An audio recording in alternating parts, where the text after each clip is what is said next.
Bon, je reprends mercredi après-midi. Là, on s'apprête à faire un petit TikTok pour vous. En même temps, transition, je vous mets mon TikTok. Et puis aussi, là, on est en train de voir pour un projet avec Justin, qui a eu des informations ce matin. C'est pour ça qu'il est arrivé un petit peu plus tard. On verra bien. On va essayer de vous montrer quelque chose de nouveau, quelque chose qui est inédit. On vous laissera chercher. J'ai eu des informations aussi sur l'automoteur qui doit arriver demain, normalement. Ça, vous allez le voir arriver en vidéo. Mais nous, on va faire ça, puis après, on va se mettre à bosser. Qu'est-ce que t'en penses, Justin? C'est un bon programme, ça. Tu te mets dans la lumière? Ouais, je profite du soleil. Bon, du coup, on se reprend. On va essayer d'épandre un peu. Vous voyez, ça, c'est les choses, ça me sort des yeux.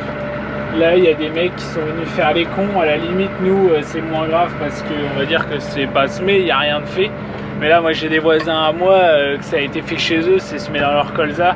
Franchement, moi, je me dis, putain, mais le mec qui fait ça, il a 2 de cuit ou quoi? Enfin, moi, ça me rend dingue. Enfin, sérieux, on fait pas ça dans vos jardins. On fait pas. Enfin, ouais, je trouve ça lamentable. On n'a pas vu, on sait pas qui c'est, mais. Enfin, c'est quand même fou, quoi. Là, sérieux, ça donne quoi de faire ça? Voilà, c'était un peu mon coup de gueule, mais en plus, vous voyez, la pluie qui revient s'inviter à la fête, comme ça, c'est top.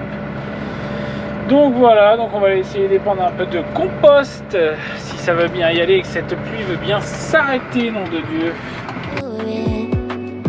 You're the one I'm calling. You're my escape from my darkest days.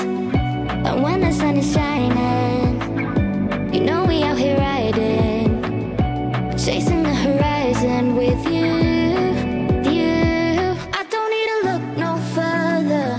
You are the one I'm certain, only one that I'll be holding. When you're loving me, it goes like.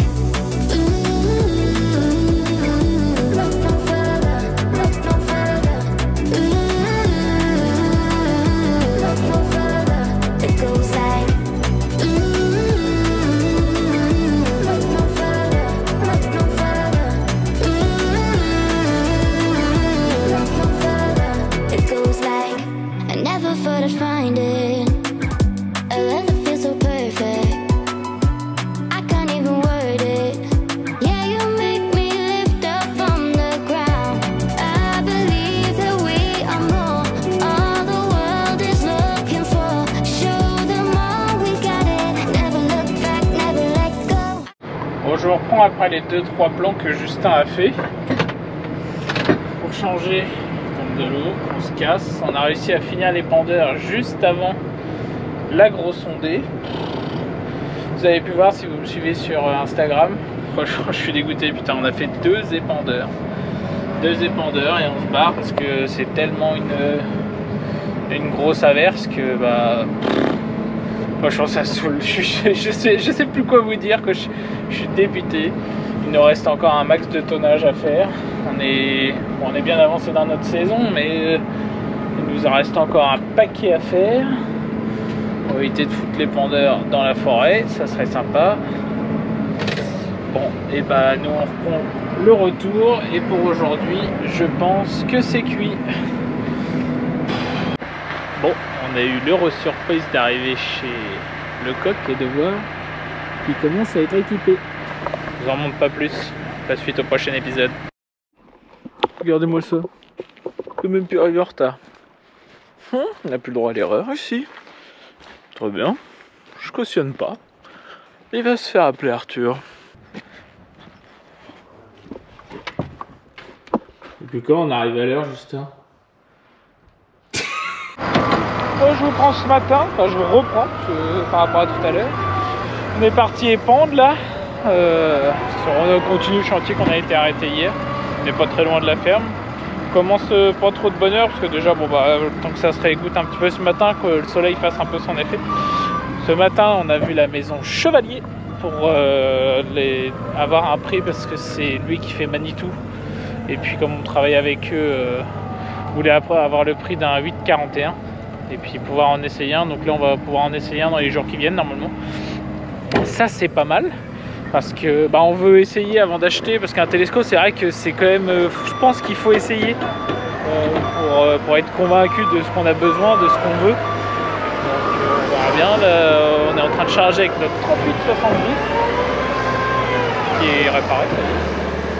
Donc on va continuer ça gentiment. Petit épandage de compost. Il y a 3 bennes. Ça c'est des livraisons qu'on a fait cet hiver.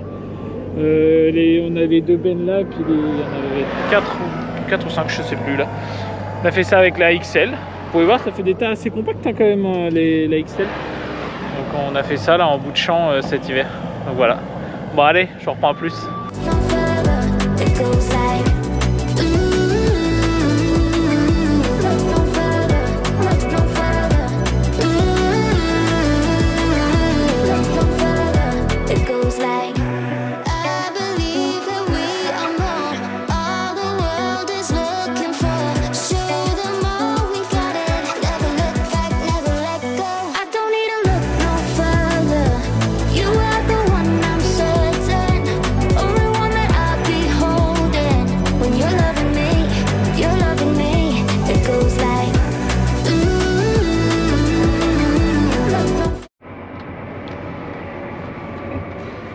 Attends, il faut tourner, non? Non? Tenez ça comme ça? Ouais, bah, tu veux tourner quoi? Bah pour faire voir le tracteur. Ah bah tu tournes avec ta main? Ah bah oui. Bon les amis, on a la surprise d'avoir un petit 8R 310 en démo là pour une journée ou deux. Et du coup, bah là Clémentine est très heureuse de pouvoir l'essayer. Là pour l'instant on fait des petits essais sur la route gentiment. On regarde un peu histoire que tout le monde prenne un peu le pouls du tracteur. Ça fait déjà un sacré tracteur au niveau gabarit, etc. Un beau tracteur pour le moment, après avoir au travail ce que ça donne. Une boîte 50 est mise dessus, on est je pense pas loin du full option avec l'Apple CarPlay, etc. le double écran de GPS. Ça nous change pas mal forcément par rapport au fonctionnement de Yolande, etc. Il y a un tout petit volant. Donc après je vous donnerai nos impressions, c'est sympa, c'est les établissements L'Hermite qui nous prêtent ça là pour qu'on essaie, forcément pour comparer par rapport à un T8. Mais voilà, donc nous on va rentrer tranquillement.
Je repense ce matin, on est en train d'atteler le 8R sur la charrue. On va voir un peu ce que ça donne.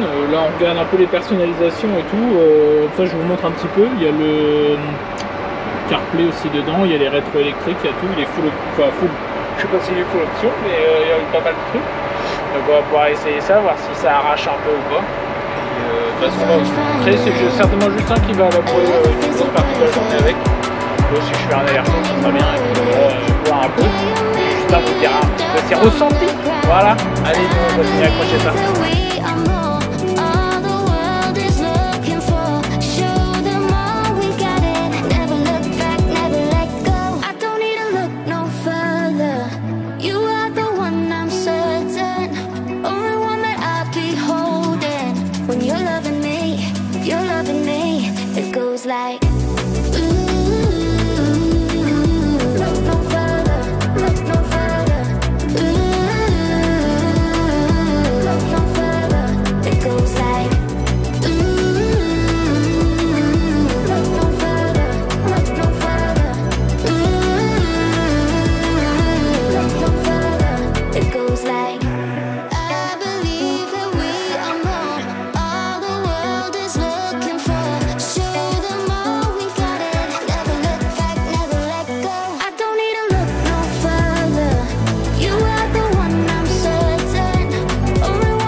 là ce matin on l'a mis sur la Dicor, à voir, c'est un peu frais. C'est un peu frais, mais franchement il se débrouille bien. Confort en cabine, je suis surpris. Hein. Franchement, honnêtement, vraiment surpris.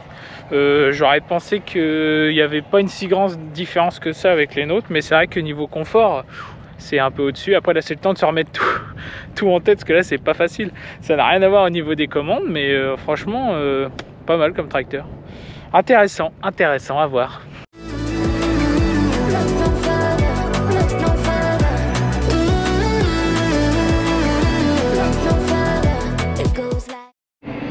Alors on se retrouve dans le 8R, donc le 8R de démonstration, donc 8R 310. Donc là il est 18h, donc j'ai fait une bonne partie de la journée dessus. Donc je commence à le prendre en main et à comprendre les commandes. Donc je vais vous présenter vite fait le tracteur et puis mon ressenti sur celui-ci.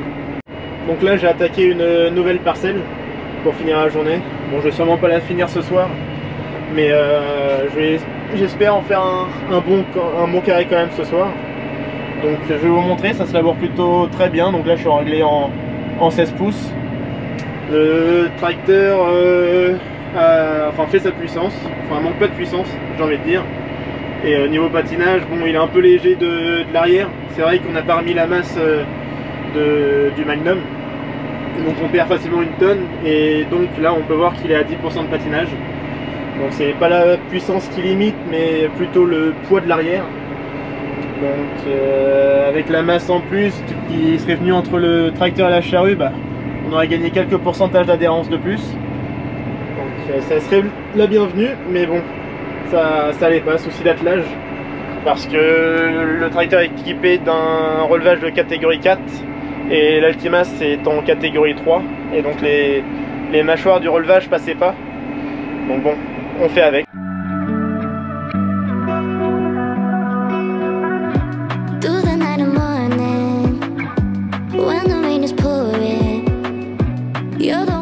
Bon, maintenant je vais vous parler de mes points positifs et négatifs sur le tracteur. Bon, je vous rassure, il y a plus de points positifs que négatifs quand même. Donc déjà, le gros point fort je trouve du tracteur, c'est la cabine et la visibilité qu'on a. Donc vous pouvez voir que je manque pas du tout de place. Ouais, vous pouvez voir que je tourne au GPS, mais normalement je tourne pas au GPS pour labourer, mais bon, vu que c'est un tracteur de démo, j'utilise vraiment tout au maximum. Donc vraiment la place dans la cabine, il y a tout ce qu'il faut. Il y a même la glacière. Et vous pouvez voir que la visibilité, enfin le capot nous gêne pas du tout, alors qu'on est quand même dans un 8R. Là on voit bien l'arrêt de labour, donc là il n'y a aucun souci de visibilité. Des grands carreaux avec des essuie-glaces sur toutes les façades, enfin sur tous les carreaux sauf celui de gauche bien évidemment. Ensuite, je vous ai dit tout à l'heure la puissance. C'est vrai que là on voit qu'il n'est pas limité par la puissance mais par l'adhérence. Et l'adhérence, du coup, le manque d'adhérence, je trouve que ce serait son seul point faible aujourd'hui. Mais là on est quand même dans des conditions assez difficiles. Enfin, on est en bonne terre, mais avec toute la pluie qu'on a eue cette année, les terres se sont quand même pas mal retassées. Et donc là forcément l'adhérence ça va être un souci cette année pour se traîner. Mais bon, là on va quand même réussir à faire le travail. Je vous ai dit, là on est autour de 10% de patinage, donc il n'y a pas de souci.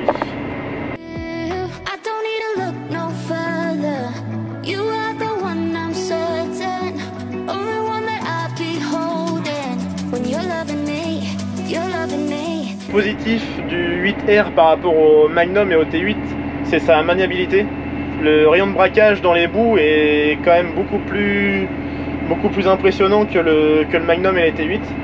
Donc là les capots sont retaillés, je sais pas si vous voyez bien, et du coup le rayon de braquage est amélioré, on va dire, par rapport au New Holland. Donc ça, dans les fourrières, c'est quand même un vrai plus. Après on fait des fourrières de 30 mètres là pour labourer avec les charrues, pour avoir la place de tourner, surtout quand on est à deux. Mais là pour le coup on pourrait faire des fourrières plus petites et ça gênerait pas pour le coup.